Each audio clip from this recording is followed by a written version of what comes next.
съм Микаела, на 23 години.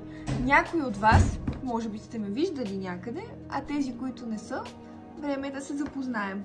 Аз съм студентка по право в Нидерландия.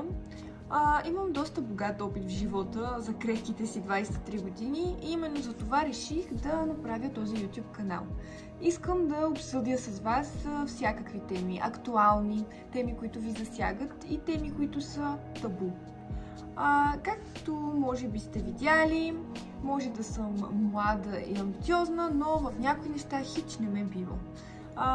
Аз съм с две леви ръце и именно за това ще ви показвам как да се справяте с живота, дори когато не ви бива в него. Мен не ме бива в него, но въпреки това успявам някакси да се справя и за това ще ви покажа как го правя.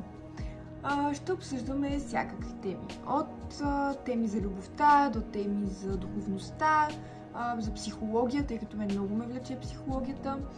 Но ще имаме и по-практична част, а именно, примерно, ще ви давам съвети за грим, кулинарни предложения, лесни рецепти за студенти или просто за хора като мен, които не са особено сръчни. Ще се радвам и вие, разбира се, да ми давате идеи какво ви вълнува, какво искате да обсъждаме.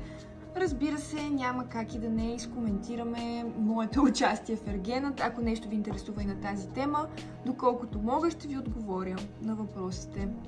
Така че, приятно ми е да се запознаем и надявам се да се забавляваме заедно.